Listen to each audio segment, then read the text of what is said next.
Well, it's great to be with you. I'm Al Kresta. Thanks for joining me. We had another great week. And we've got lots of fascinating interviews that we gathered up last week, but we also want to pick up on what's immediately current here. How should Catholics react to the President Trump's executive order, this immigration ban, as it's being called? On Friday, the President signed an executive order halting admission of refugees for 120 days, and halting travel from 7 Muslim-majority countries for 90 days while the federal government undertakes a review of admission procedures. Now, I'm telling you, the big story wasn't the executive order, in my opinion. In some ways, I think the executive order is somewhat unremarkable, almost, in my mind, redundant. I thought it was unnecessary and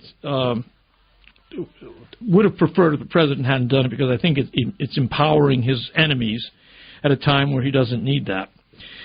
And that's my concern, the reaction itself. Now, I'm going to talk, though, with Professor Kevin Govern of the Ave Maria School of Law to get his response to the legal issues involved, and also how should Catholics be working through the Church's twin emphasis. Number one, the people of God have always been known, whether it's in the Old Testament or in the New Testament, the people of God have always been known as a people of hospitality and welcome. And that's had a great influence upon the secular state of America. And America has had a long history of welcoming immigrants, although not entirely. The United States has never had open borders. So that's one emphasis, the welcoming. But there's another emphasis, too, and that is that nations have the right to control their borders. And the civil government has, among its top priorities, protection of its people. That's why we allow civil governments to use lethal force. So, yes, the Church is emphasizing welcome, but in Catholic teaching, there's also the civil authorities' responsibility to protect the citizenry. So it's all about balance here in Catholic thinking. That's why it doesn't do us well to demonize those with whom we disagree. Look, we all want the same thing in the sense that we want the bad guys to stay out. And we want to the degree that we have the resources, we want to provide a place where people can contribute to the growing of this nation as well.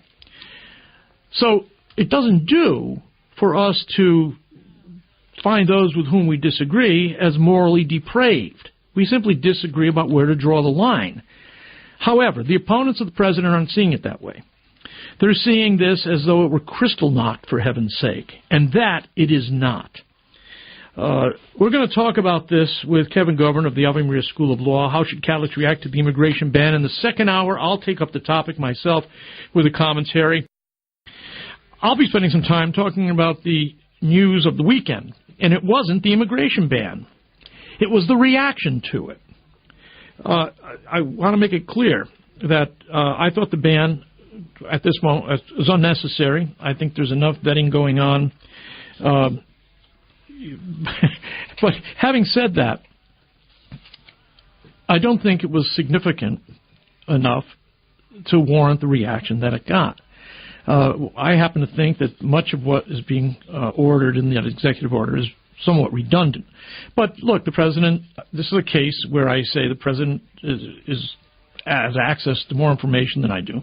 And I'll basically say, fine, this is your area. I don't see any moral outrage from this executive order. I think it was ham-fisted. I think it was clumsily implemented. I think it's, unfortunately, generating political opposition. It's given his opponents too easy a club to hit himself with. So I just think that's a mistake. But look, the kind of things that are being said are outrageous.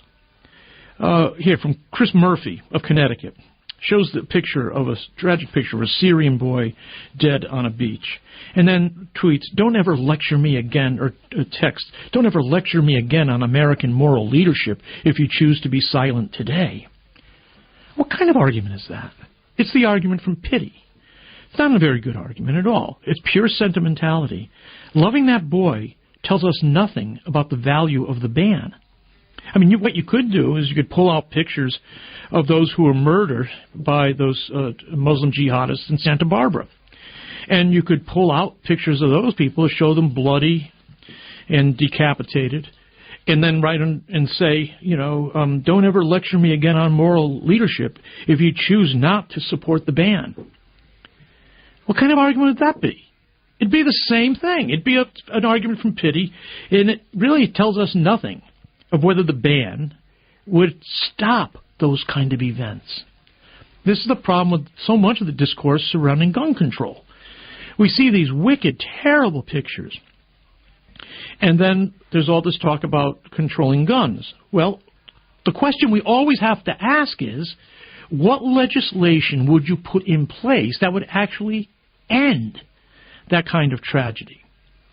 So my interest in this is primarily to get us to think as Christians whose thoughts are rooted in the logos, the logic of God, and not in emotional overreaction.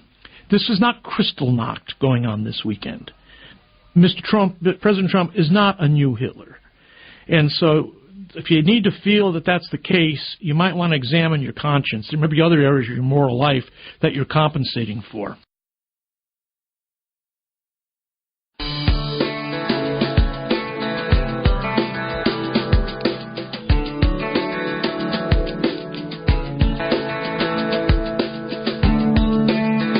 And good afternoon, I'm Al Kresta.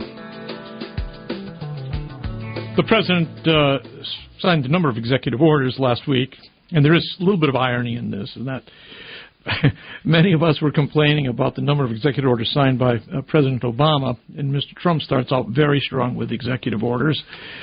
But, it's only been a week, and the big issue here, everybody knew he would sign the Mexico City policy as executive order. That was fully expected.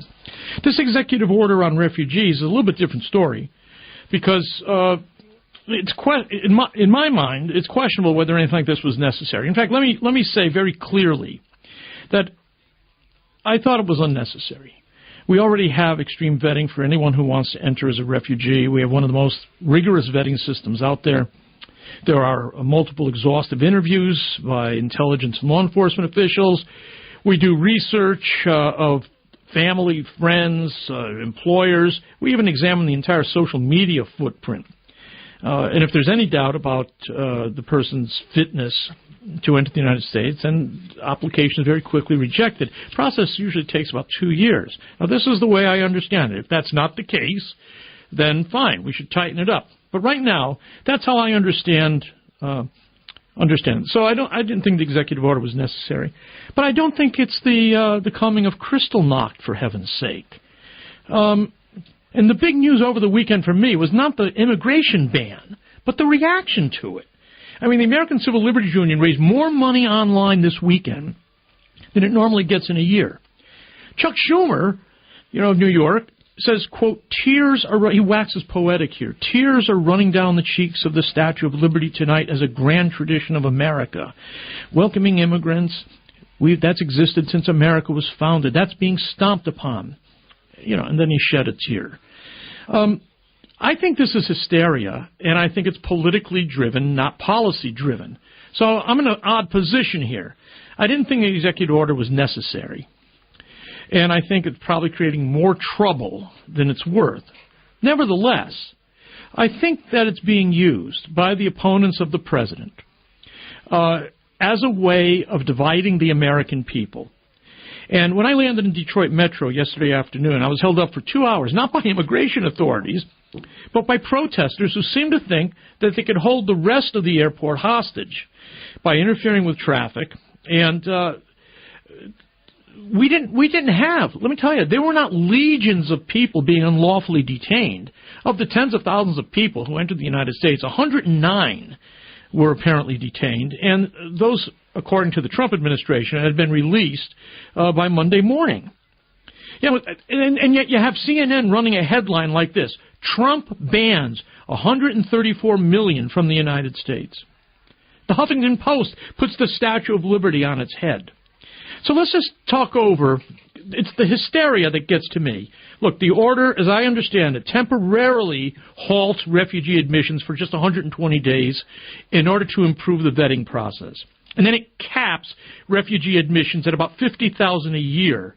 Now, that's still a considerable number of people. Before 2016, when President Obama dramatically upped the refugee admissions, Trump's 50,000 a year is roughly in between a typical year of refugee admissions of George Bush and a typical year of Obama's 2 terms. So this is not a drastic reduction when you look at it over the last two administrations. In 2002, we let in 27,000. In 2003, 2006, and 2007, we let in less than 50,000. President Obama raised the cap to 70,000 in 2000. But in 2000, he raised it to 70K. But in 2011 and 2012, he did about 50,000, the same number as Trump. So when Trump improves security screening, he's going to be admitting refugees at close to the average rate of the last 15 years before President Obama's dramatic expansion in 2016. So President Obama's expansion was the odd man out, not President Trump's contraction. And that's why I'm saying this is hysteria we're seeing. The order imposes a temporary 90-day ban on people entering the U.S. from countries torn apart by jihadist violence or under the control of hostile jihadi governments. That's why you have Iraq, Syria, Iran, Libya, Somalia, Sudan, and Yemen. Iraq is a little strange because, of course, they're an ally of ours. But still, it's the insecurity there, the instability, that puts them on the list. So what we've got is there's been an increase in attempted attacks since 2015. And I'm saying that the president probably thought that was necessary to do this. I'm willing for the time being to assume he has more information than I do. So I don't need to get into a moral outrage about this, even though, from my point of view, it looked excessive. I don't think it's going to pan out that way. But there is a very deep pool of moral outrage that people are swimming in. It's an attempt to kind of dress oneself up as morally superior and to claim that those who disagree with you are basically demons. And, and when you feel morally superior like this, you can resort to violence against those with whom you disagree. So you can rag on about your empathy for these victims, but then you show absolutely no empathy for those with whom you disagree. So listen to this. Let's see what time we've got here. We've got an exchange that occurred on Fareed Zakaria's GPS yesterday. Jonathan Turley is responding to what he thinks are distortions of the president's position, very dispassionately. Listen.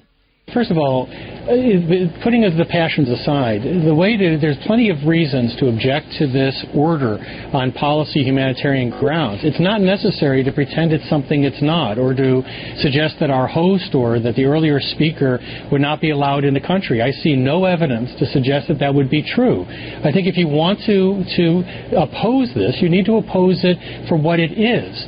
And what it is not currently a Muslim ban. That's not going to happen in a federal court. That's going to be how the court's going to frame it. I just don't see how a court can do that. And in terms of tyranny, we also understand we don't have a single branch government here. We have 3 branches, and they all are heard on these subjects. But tyranny is when the democratic process does not have an effect. I don't believe that 47% of the United States are white supremacists. I think if we're going to reach any type of resolution, we have got to stop calling each other names and to pretend that we're worse than we are.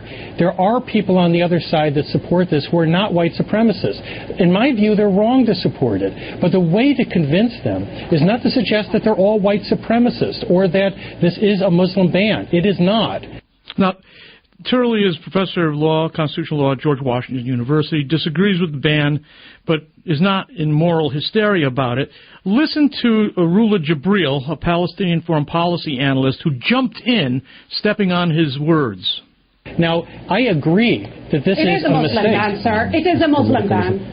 It is a Muslim ban, sir, and it's outrageous It's baffling that you are trying to normalize My it point exactly. or even defend it or justify it. You are betraying American values. This is outrageous. It's not about fashion. These are about facts. Read the executive order. It talks clearly about Muslims and about Christian minorities that are welcome. Right, However, if you're Shia, you're not allowed, even if you're raped, tortured by ISIS. I'm not making your point. Read my lips and try to hear what I'm saying. You are trying to justify something that not only courts in the past actually repealed, but they are not considered actually Americans. If you understand what America stands for, you're telling that interpreter that he does not belong there because of his religion. Read the executive order very well and then try to explain to your part of the aisle or your political group that when you have Michael Flynn, General Flynn, who says that Islam is a political ideology, it's a sick ideology, when you have Bannon saying what he's saying, you're really trying to tell me and the audience that this is not about political religious persecution? Give me a break. Well, I wish she would take a break because, first of all, she's a dual Israeli and Italian citizen, so she's not in a position to lecture us on what America's about. But that's the moral hysteria that we're dealing with here. It's an attempt to paint mere disagreement as moral depravity. That seems to me more important than the ban itself. Christians are about reconciliation between God and man and between human beings and one another. We ought to be reconcilers here, not agitators.